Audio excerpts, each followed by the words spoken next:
And let's pivot to that point, Peter, because the Athletics article sparked a reaction. Mark Rodgers, the Russell Wilson agent, went on the record with Adam Schefter and said, number one, Russell Wilson has not requested a trade. My understanding is he did that because he's irritated that people have presumed that Russell Wilson has asked for a trade. But number two, he does want to play for Seattle. But if for some reason there were to be a trade, Russell would waive his no-trade clause for 4 teams, and he named them on the record. When has that ever happened?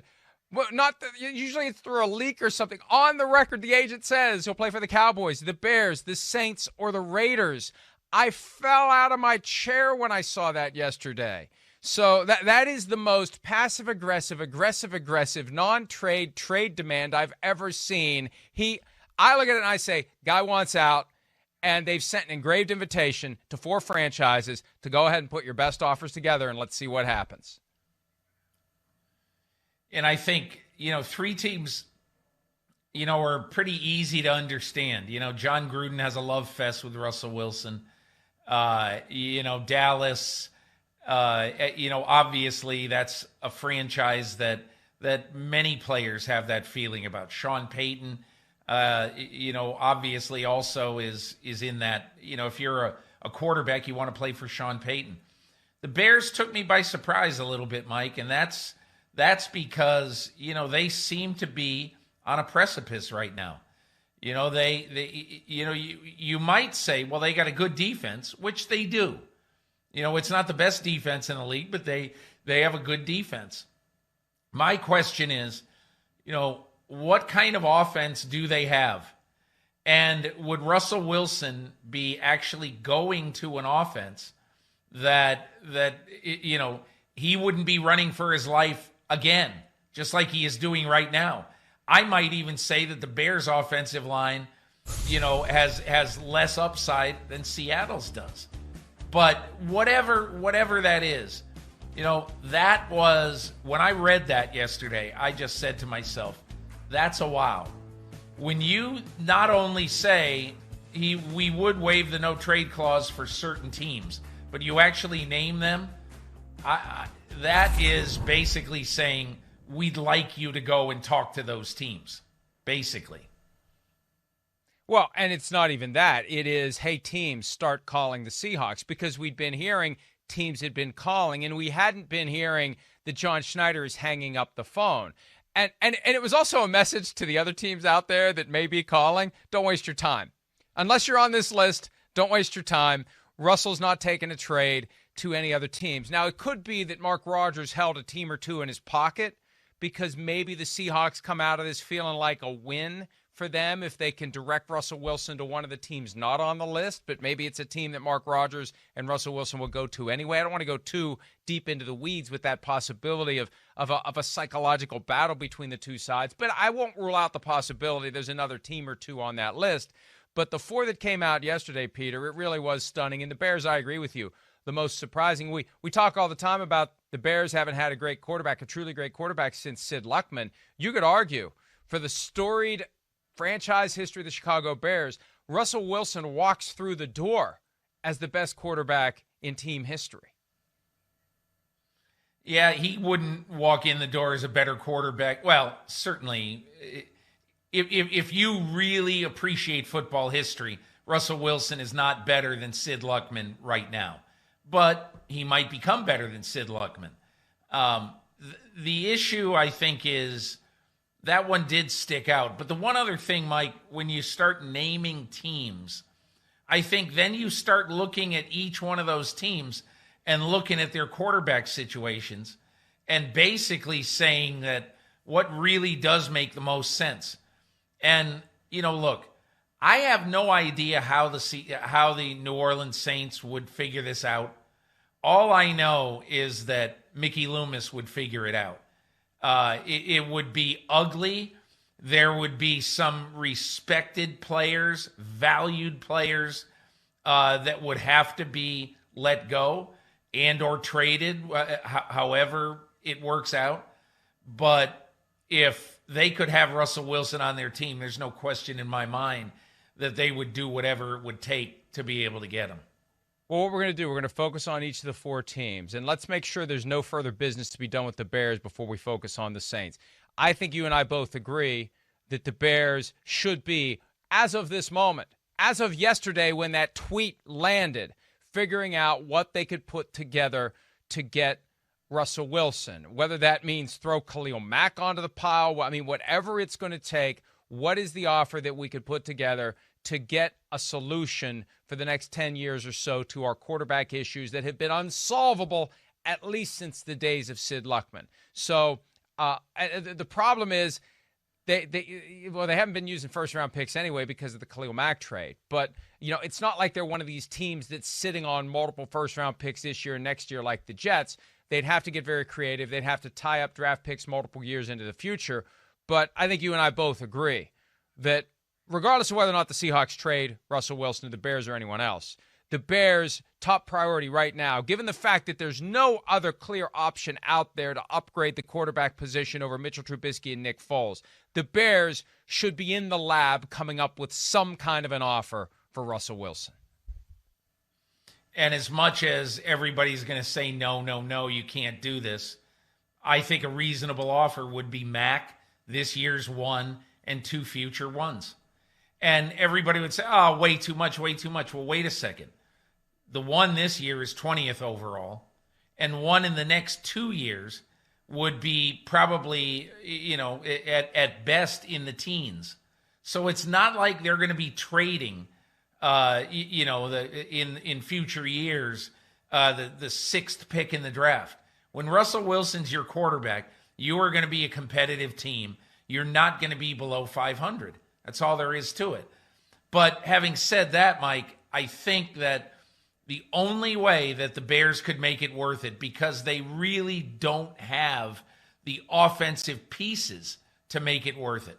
Okay, the only way that, in my opinion, they make it worth it is to chisel away a little bit at that defense.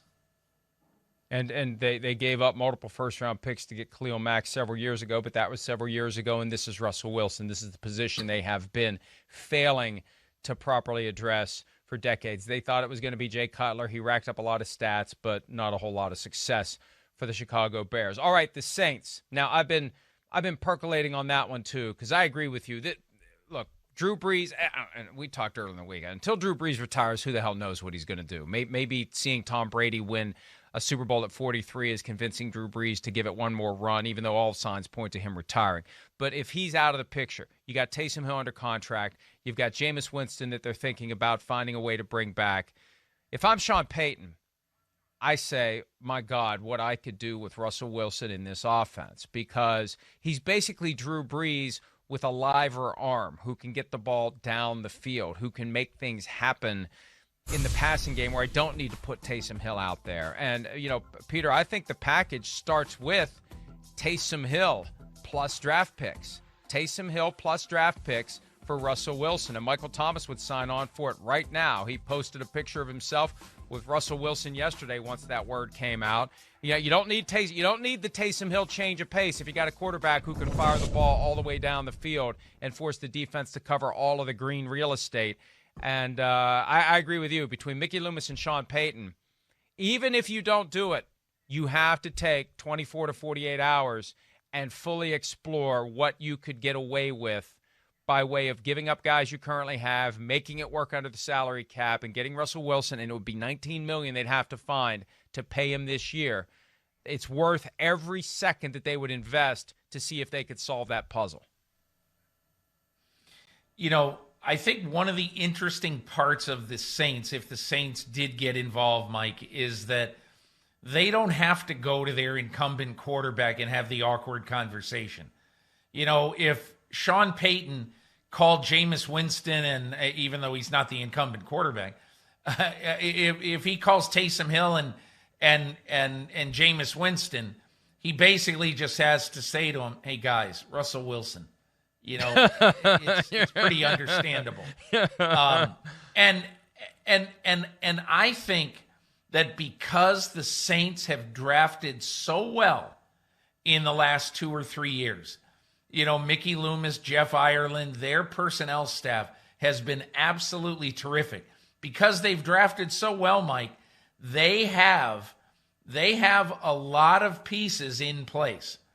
What would happen if the main focus of the Seahawks, for instance, was Ryan Ramczyk? And they could say, hey, look, you get a top 10 offensive tackle in the NFL, maybe top 5, okay? And you don't try to make this a volume thing. You just try to say, we're going to get a piece to the offensive line puzzle that we've never been able to get. If it's Ramczyk, let's say, and Taysom Hill and draft choices, to me, that's a bit of a fascinating offer to at least get the ball rolling with the Saints and the Seahawks. And, with the Saints particularly, the approach, other than coming up with a great offer and putting it on the table, maybe the Saints are the ones who are best suited by calling the Seahawks and saying, just tell us what you want. Just tell us what you want, and we'll see if we can work it out. You tell us what you'd love to get. You tell us which players you want, and we'll see if we can work it out. Because the Saints are already standing on the brink of a major upheaval in their roster. There's $70 million over the cap. Now, those numbers can add up quickly with, just this guy here goes, oh, there's $10 million that we found. And that, you can make it happen quickly and get under the cap if you want to. But I think with so many veteran players that they may be thinking about cutting, but they've kept their cards close to the vest. Find out who the Seahawks want, because you may get lucky. The Seahawks may want a guy that you're thinking about moving on from anyway. That's why I'm saying it's valuable for the Saints to call the Seahawks and say, tell us what you want, because they may want somebody that the Saints no longer need. And, Mike, just remember, the Saints and the Seahawks have a little bit of a history because of the Jimmy Graham, Max Unger trade a few years ago. And I'll say this. Mickey Loomis, Sean Payton, John Schneider, they all have something in common. They went to the Jimmy Johnson School of Personnel. You're never married to any player. You'll listen, and that to me is why this is an intriguing thing. They have a history, they've done business, and they are not afraid. As to the Raiders, I suspect Jon Gruden, who's got that well-known history of getting up at 3:45 in the morning, I suspect he hasn't even gone home after getting the news yesterday that his team is one of the 4 finalists for a potential Russell Wilson trade. And, he's scowling with the eyebrow, and him and Mayock are in a room and they're drinking coffee, and they're taking no-dos or whatever the kids take nowadays to stay awake, although I'm sure there's probably some illegal things the kids take nowadays to stay awake. But nevertheless, I digress. Jon Gruden has to be completely and totally smitten with the idea of getting Russell Wilson. And not just because, as I said yesterday on PFTPM, he doesn't need to get on a step stool to see eye to eye with his quarterback for a change. This is the guy that he's been pining for and just has never had the opportunity to get. Mike, I've said this on many occasions, and it bears repeating today. Jon Gruden's favorite quarterback is always the one he doesn't have. And in my opinion, that is the Russell Wilson. That if you just said, you put it exactly the right way. Jon Gruden would be so highly excited by something like this. And look, I don't care what anybody says. You just get the feeling, looking at the Raiders, listening to Gruden and all that they are treading water. They have drafted, I think, pretty well in the Mayock era. It hasn't shown up entirely yet, okay? But I think they have drafted pretty well. And I think, in general, when I look at the Raiders, I look at a team that just is underachieving. It just is. They're not as good as they should be. And that has to drive Jon Gruden and Mike Mayock absolutely crazy. And so what is the way to fix that? Blow something up on the team. Tell everybody that this is not business as usual. We are not in this business to go 9-7. We're in this business to win a Super Bowl. And you get a guy to come in who is in the last decade of football, who's really the ultimate overachiever. And he's going to come to Vegas, and you can tell everybody on your team, he's going to walk in his first press conference, really wherever he is, I will not rest until we win a Super Bowl in this city. God, it's going to be weird to hear him say anything other than "Go Hawks" at the end of interviews and press conferences, but I still feel like it's inevitable. One of these days, before he ends his career, that's going to happen. What do you do if you're the Raiders beyond Derek Carr? Obviously, multiple draft picks. Are there other players that jump out to you that they could part ways with? Defensively, they got a lot of guys who haven't been as good as they need to be. Those may not be guys the Seahawks want. Offensively, they don't really need a Henry Ruggs. They've got DK Metcalf. Would they want Josh Jacobs? Would that make it a sweeter package for the Seahawks? I mean, Jacobs has shown he can get it done, and I'm not so sure Gruden would want to part ways with him. Two guys come to mind right away. One is Jonathan Abram, the safety, who, even though he has an injury history, pairing him with George Adams, pairing him, with Jamal Adams in the secondary, to me would create an absolutely fearsome secondary. And the other guy who really occurs to me when I just start thinking about it is a second receiving weapon like Hunter Renfrow. And, to me, when I think of young players who could make us better right away, those are the two guys I think of that I would want included in the trade other than Derek Carr. Last but definitely not least, how about them Cowboys? Now, look, a Dak Prescott trade would not be practical because first they'd have to get him to sign the franchise tender at $37.68 million, carry around that cap space, trade that cap space to the Seahawks, hope the Seahawks can then take that and turn it into a long-term deal. Seahawks, meanwhile, have no way of knowing whether and to what extent Dak Prescott's recovering from that badly broken ankle. So this would be, for the Cowboys, come up with a huge trade package not involving your current quarterback, letting your current quarterback walk away as a free agent, getting a compensatory draft pick for him next year, and otherwise putting together whatever it would take to get the Seahawks to give you Russell Wilson. I feel like of the four teams on the list, even though the Cowboys are the name that I've been hearing consistently for more than a year as a Russell Wilson destination, I feel like it's too much work for the Cowboys and it breaks too much from what they're trying to do. They're still tied to Dak Prescott. And even though Russell Wilson's better, all due respect to everyone involved, I don't see the Cowboys making the same kind of urgent effort that these other teams would. Do you agree? I disagree. And the reason I disagree is that. I think if there's a will, there's a way. And in my opinion, Stephen Jones and Jerry Jones have to be thinking, for 2 years we've tried to get a deal done with a quarterback who we love. And time and time again, it looks like he wants to go the Kirk Cousins route.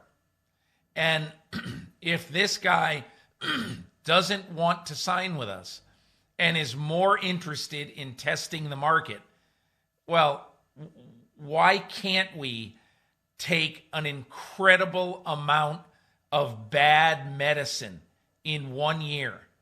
And it could mean that you lose 3 or 4 players that you really don't want to lose. And, but to me, this has to be about the end game. And Russell Wilson in 21, 22, 23, 24, he's your guy long term. And when the cap goes up, we're going to be able to fix things. We are going to put 3 or 4 contracts way out into the future now. We're going to redo Amari Cooper. We're going to redo all of these guys. And, to me, that's what I'd be thinking if I were the Dallas Cowboys. It's the same thing, Mike, I would be thinking in a different way if I were the Saints. Yeah, it's impossible, but figure it out. Yeah, I 2 last points, and then we got to go to break. I think we've broken the record for the longest first segment of the show ever. 1, whoever inherits Russell Wilson is inheriting the problems the Seahawks currently have. Number 1, you want a guy who wants to be involved, so you better be ready to make him involved if you're going to get Russell Wilson. And also, I got 3 quick points to make. 2, he loves to come back to the trough and get market value contracts. You got to be ready for that. Mark Rodgers is going to want to try to break the bank sooner rather than later if he has a new team. And 3, this is the one thing we haven't mentioned, and it's a real factor. Mrs. Russell Wilson. You know, a couple of years ago when this bubbled up, Peter, there was talk about the New York Giants. There was talk about Ciara wanting to be in a market where it's more conducive to her career. We don't know how much she has been and continues to be poking Russell. Let's get this done. Let's get this done. Let's get this done. That's a very real factor in this specific situation that has yet to really be focused upon. But if this is Russell Wilson's life every day, that would explain why there seems to be an accelerated effort for him to make this happen sooner rather than later. Yeah, but I think, and I do not deny that could well be a part of it, Mike, but she's not the one who has to go to that facility every day and apparently be very frustrated by the work conditions. That's why I think this is far more Russell Wilson related than wife related. Right. Oh, I agree, but it's a factor. It's a factor. And I think it's a factor that we need to pay attention to as we wonder when and if this is going to happen. In my mind, it's no longer if. It's just a question of when. Whether it's this year, next year, the year after that. I feel like we're eventually going to see Russell Wilson in a new uniform, and it won't be nearly as jarring as seeing Tom Brady in a Tampa Bay Buccaneers uniform. And Brady is the one to blame for all this stuff that's gone on with quarterbacks, with the exception of Deshaun Watson, because Watson's problems existed before Tom Brady was tossing a Super Bowl trophy from one boat to another. Hi, I'm Mike Tirico, and thanks for watching. Make sure to hit subscribe for the latest news and highlights from NBC Sports.